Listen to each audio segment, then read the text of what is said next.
I stared at the email my parents sent, my hands trembling. We need $60,000 for Emily's tuition this semester. It's non-negotiable. We expect you to help. $60,000? For my younger sister. I read it 3 times, each word sinking deeper, a mix of disbelief and anger twisting in my stomach. I had just graduated, working 2 jobs, barely keeping my apartment and car afloat. My parents knew that. Yet here they were, expecting me to bankroll Emily's elite private school experience, as if my sacrifices were invisible. My name is Sophie Lancaster, 25, broke, ambitious, and apparently the family ATM. Emily, my younger sister, 19, flawless, and entirely unaware of the universe beyond Instagram and yoga retreats, was smiling in every photo she posted online. Her world was carefully curated. Designer bags, new gadgets, luxury brunches. I had always noticed how my parents favored her. Every compliment, every opportunity, every ounce of encouragement seemed reserved for Emily. And yet, I'd never confronted them. Not openly. I had been polite, obedient, the good daughter. Until now. I decided to scroll through social media while steeling myself. That's when I found it. Vacation photos of mom and dad in Paris.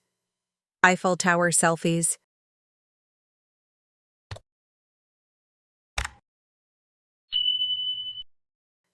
Croissant breakfasts, gondola rides in Venice, all perfectly filtered, all posted during the same weeks they'd texted me about Emily's tuition. A chill ran down my spine.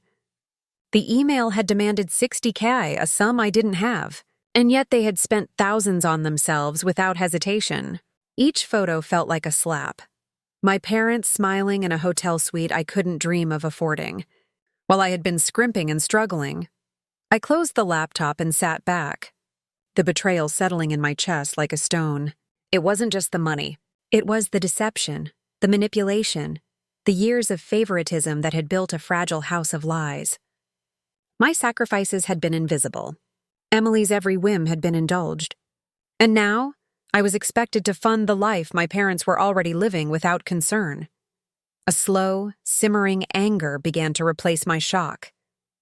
I knew I had to do something, not just for the money, but for the principle. And yet there was a subtle unease gnawing at me. I realized that Mom and Dad had always underestimated me. They thought their control over the family, their ability to manipulate and charm, was absolute. They didn't know I had begun paying attention. They didn't know I had started keeping track. They thought I would stay obedient forever. They were wrong, and one day, they would learn that the daughter they had overlooked had been quietly planning her own reckoning all along. At first, I tried to convince myself it was a fluke. Maybe my parents were just careless with timing, a miscommunication, nothing more. But as the days passed, the first cracks in their facade began to show. It started with phone calls. Mom would call me at odd hours, checking in about Emily's classes, her scholarships, her extracurriculars. Every call carried a subtle undertone. Your role is to provide, your opinion is secondary. When I asked questions about family finances, she'd brush me off with a laugh. Oh, Sophie, don't worry your pretty little head. Emily's future is our priority. That word, priority, struck me repeatedly. Me? Apparently, I had no priority. Then came the little lies.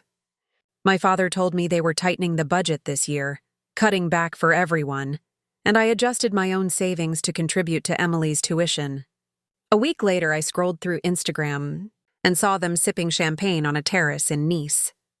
My father had spent $5,000 in a single weekend while expecting me to scrape together 6 figures for Emily. Began noticing patterns I'd ignored for years. Birthday gifts for Emily were always extravagant, always the right thing. Mine were practical, sometimes late, sometimes recycled. Mom commented endlessly on Emily's achievements online but barely acknowledged mine. Every family dinner, every group photo, every conversation seemed designed to elevate Emily while keeping me compliant. The emotional strain began to eat at me. I felt trapped, torn between the role I had been taught to play and the outrage simmering inside. Daniel noticed my mood shift. Are your parents really this unfair? He asked gently one evening. It's not just unfair, I admitted. It's deliberate. They've been setting Emily up to always be first, while I'm expected to cover the cost of her lifestyle. I realized that this wasn't about tuition. It was about control. Mom and Dad had a system. Emily thrived publicly, adored by everyone, while I carried the financial and emotional weight silently. They didn't just want me to help pay, they wanted me to feel grateful for the privilege of being taken advantage of. And yet, something curious happened. With every suspicious call, every posted vacation photo, every subtle manipulation, my anger grew sharper, more focused. I began to notice details I'd never recorded before. Mom's hushed conversations with Emily, Dad's texts about budgeting that didn't include Emily's expenses, even Emily's casual remarks about expecting support from me. For the first time, I wasn't just hurt. I was awake. Something was coming. I didn't yet know exactly what, but I could feel it. A reckoning forming quietly, like a storm gathering on the horizon. And I knew deep down, my parents had no idea I had started paying attention. It wasn't until I accidentally stumbled onto their shared cloud folder that the full betrayal hit me like a hammer. I had gone searching for Emily's scholarship documents, hoping, naively, that maybe she had some aid I could help match, when I saw a folder labeled Family Finances, Private. My curiosity overpowered caution. Inside were spreadsheets, scanned receipts, and bank statements that left me reeling. Every tuition payment for Emily was accounted for. But so were lavish trips, luxury dinners, and expensive gifts for her, all funded without touching Mom and Dad's declared budget issues. And then I saw the worst part. The tuition payment request wasn't just an ask. It was a calculated move. Mom and Dad had already spent tens of thousands on themselves over the past year. Trips to France, a new European car for themselves, exclusive dinners. While framing Emily's tuition as a financial emergency I alone had to solve. They hadn't needed my money. They had wanted it. The spreadsheet even had my name on it, highlighted, with notes like, Sophie can cover most. We'll negotiate if needed. A plan they had orchestrated months in advance. They had been manipulating me, banking on my obedience, expecting me to fund Emily's lifestyle while I lived paycheck to paycheck. I felt my chest tighten. My hands shook. My stomach dropped. Every memory of my childhood, every favor I had done, every sacrifice I had made for the family now felt tainted. I had been a pawn. Emily's messages in the folder made my blood boil. Casual, innocent-looking texts like, "Don't worry, Sophie will cover it. I'm set," flashed across the screen. She wasn't naive. She was complicit, smiling all the way through. And my parents? Coldly methodical. I sank into the couch, feeling both heartbreak and rage pulse in tandem.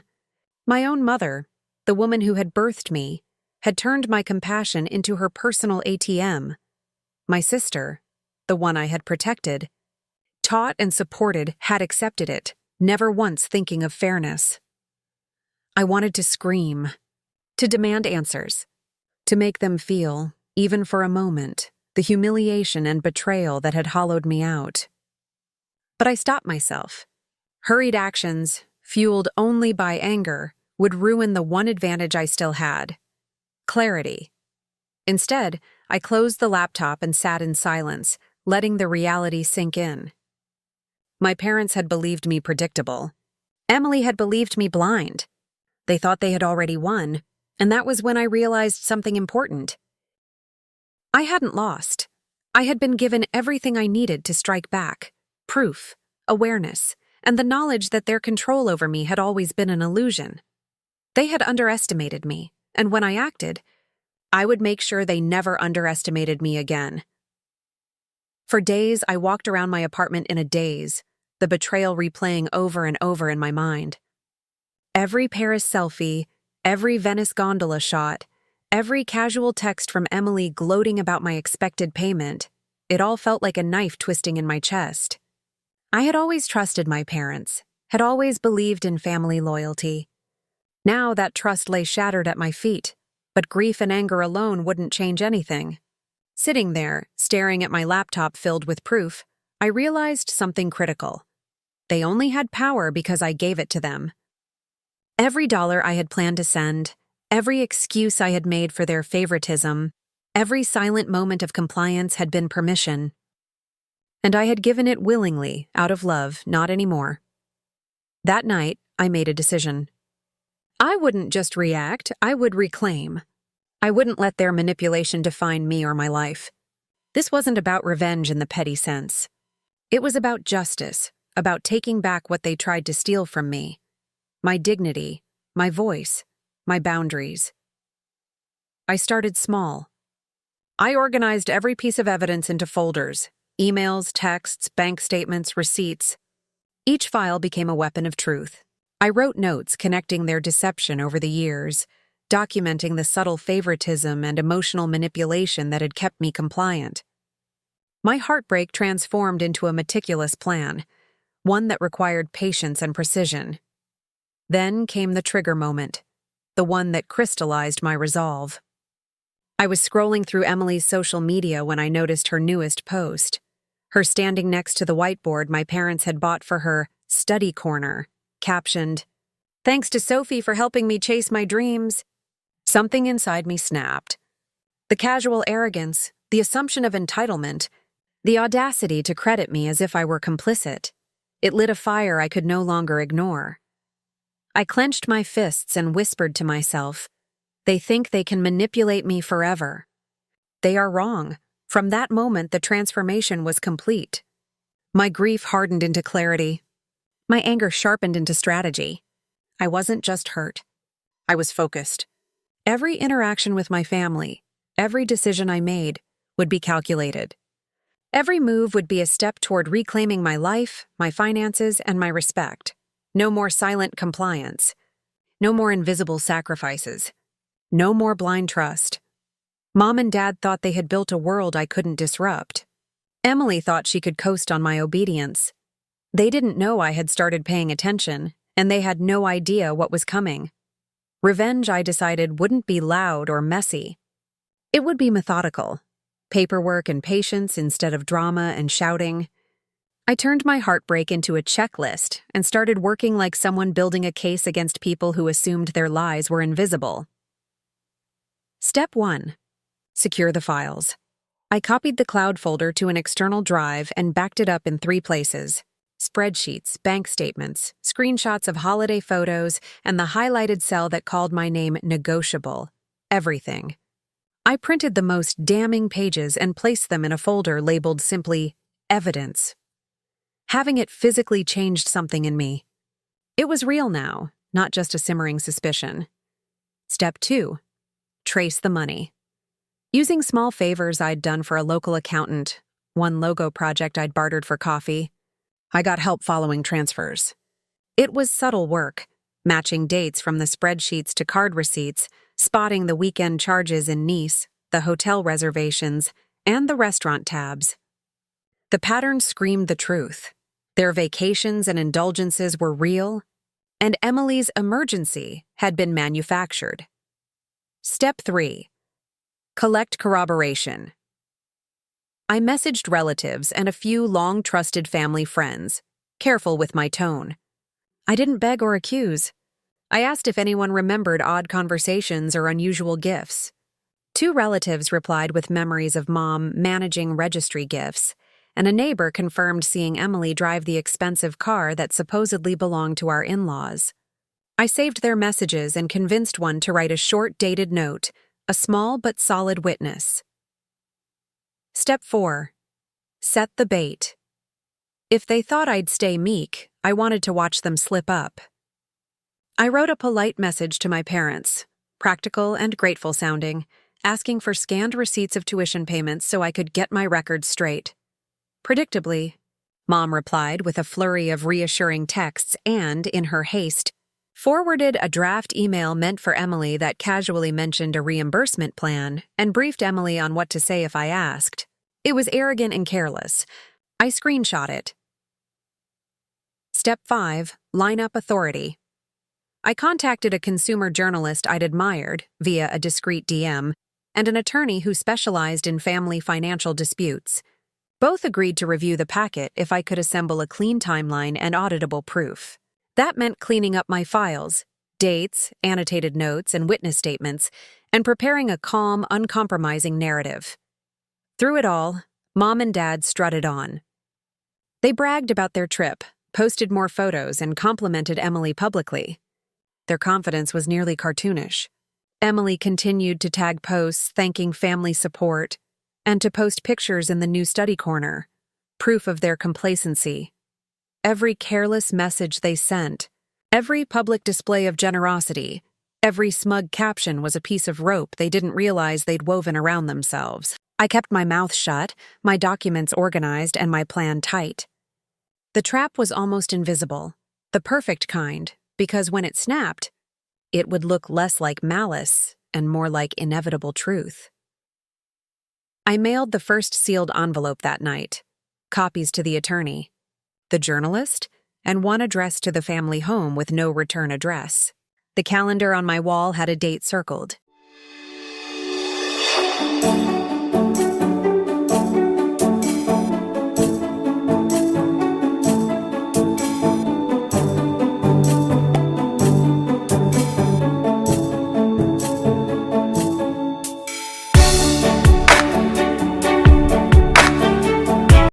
I exhaled. The next move would be public, precise, and unavoidable. They looked so comfortable the night of the charity gala, Mom in her show-stopping dress, Dad shaking hands like a man who believed his reputation was bulletproof, Emily clinging to their coattails with that smug, practiced smile. They'd chosen that night for a reason, a crowd of family friends, neighbors, and a few local reporters who always hung on their every word. Vanity was their favorite spotlight. Perfect. I arrived late, like a quiet punctuation mark. Daniel squeezed my hand. I nodded and smiled the smile I'd learned to wear when necessary. The journalist I'd contacted sat 2 tables over, and the attorney sat by the buffet, cool and unreadable. Everything felt eerily ordinary. The orchestra playing, crystal chiming, the soft warmth of candlelight. I almost regretted how normal it all looked. Almost. Halfway through dessert, I stood. It was a small thing, a woman excusing herself, but the hum in the room dropped like a reel rewinding. I asked for the microphone, my voice steadier than I felt. "I'd like to thank everyone for supporting tonight's cause," I said. "And I have something that needs to be said about honesty in families." Heads turned. Mom smiled, indulgent. She liked her audience. I clicked the remote. The big screen behind the dais lit up. Bank records, spreadsheets, hotel receipts from Nice and Paris, highlighted lines showing charges the family had never mentioned when they claimed no money. A screenshot popped up next. Mom's forwarded draft meant for Emily, the one that explained what to say if I asked about the tuition. The room's temperature changed. Conversations stuttered. Someone dropped a fork. My mother's smile thinned. "Sophie, this is inappropriate," she began, voice trembling to hide it. I let the attorney speak next. Calm, precise, he explained fraud in plain language, forged requests, misallocated registry gifts, and a pattern of behavior that wasn't generosity. It was calculation. He slid a copy of the timeline across the table. A few people began reading aloud, disbelief turning into murmured outrage. The journalist, fingers flying, silently typed notes. Cameras tilted. The gala's glow felt suddenly cold. Emily stood up, cheeks flushed. "You don't understand," she started, then faltered as screenshots of her own texts scrolled by.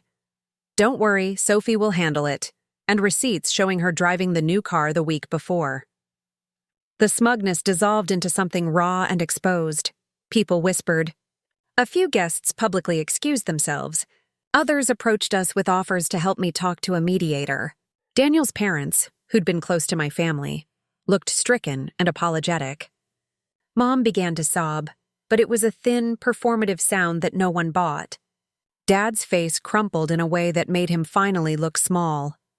By the time security gently guided my parents away from the center of the room, Their social capital was unraveling in real time. The journalist had already pinged her editor. The attorney recommended freezing suspicious accounts pending inquiry. It was surgical, not theatrical. Exactly the kind of exposure that leaves no room for spin. I felt something like relief wash through me, hot and strange. The room hummed with awkward sympathy and vindication in equal measure. The Lexus keys in my purse felt heavier, a small, private victory. They'd thought their vacations, their posts, their careful smiles would protect them. Instead, those same photographs had been the paper trail that burned their story away. The trap had snapped with a neat, irreversible click, and for the first time in years, the balance had shifted. The morning after the gala, the house felt emptier than ever. Mom and Dad hadn't called. Emily hadn't texted. For the first time, the golden child and the golden parents were silent, their smokescreen of control gone. And I felt lighter, freer than I had in years. The Lexus was back in my name, parked in the driveway like a small monument to reclaimed power. But the real victory wasn't material. It was the realization that I had taken back control of my own life. Friends, Daniel, even a few distant relatives, everyone I had quietly confided in, reached out, impressed and quietly respectful. They'd watched as I transformed silent heartbreak into methodical justice. I was no longer just Sophie Lancaster, the obedient daughter. I was Sophie Lancaster, the woman who had quietly dismantled a carefully constructed web of lies. Emily tried to reach me a few days later, her texts pleading, apologetic, defensive. I read them, then closed my phone. There was nothing to say. Actions had spoken louder than words, and they had spoken in front of everyone who mattered. Mom, on the other hand, was careful now. Every conversation at family gatherings was measured, every word coded with civility. But I could see the tension under the surface. The same parents who had once controlled every gift, every decision, every move, now reduced to cautious spectators of my life. I turned my focus to the future. I launched a small interior design business, using the confidence and self-belief I'd reclaimed to finally build something entirely my own. Clients didn't just hire me for talent. They admired my fearlessness, my clarity, and my refusal to be walked over. Every success reminded me that nothing they had taken could touch my potential. Driving the Lexus through the quiet streets, I thought about those smug vacation selfies. The casual emails, the assumptions of entitlement, the arrogance had been their undoing. They had spent years underestimating me, and that mistake had cost them everything. And that, viewers, is poetic justice in its quietest, most effective form. They refused to open the gift of honesty, integrity, and fairness. And in doing so, they handed me the ultimate victory. If you've ever been betrayed, left out, or underestimated, I want to hear your story. Comment below. Share what happened, how you reacted, or how you found your own power in the chaos. And if you love watching justice unfold, clever, precise, and satisfying, subscribe for more stories that prove patience, observation, and strategy can turn betrayal into triumph. Because sometimes, the last laugh isn't loud, it's inevitable.